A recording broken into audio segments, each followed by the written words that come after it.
Hello and welcome back. It's Mr. Chang here. Today I am going to show you how to make Chinese crispy seaweed.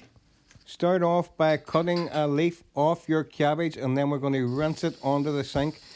Remember, this is very important. Wet cabbage equals soggy seaweed, so we must allow this to dry. Then we're going to cut off the stem just like this until we have a Pac-Man sort of a shape. When you have your Pac-Man shape, we need to make a Pac-Woman. So cut the stem off, we don't need those. Get rid of those, dump the stem, it's too thick.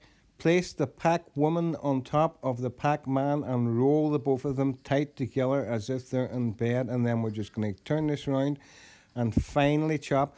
Thinness is the key to have the same Chinese crispy seaweed texture. So chop that Pac-Man and Pac-Woman as thin as you can until you have something that looks like this.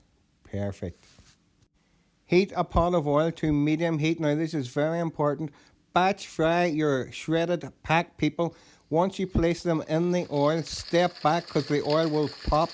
There'll be hot oil coming out everywhere. Once the popping stops, move forward and you can gently stir the shredded Pac people. Pay close attention to the colour of your Pac people. Once they start to go sort of a natural tan colour, but mostly green, that's them more or less ready. So we just take those out and drain them in a colander with a bit of kitchen roll on top. And then all we have to do is add a few ingredients to those and we're more or less done. So we're going to add in a pinch of sugar. And for that authentic Chinese flavour, we need some MSG.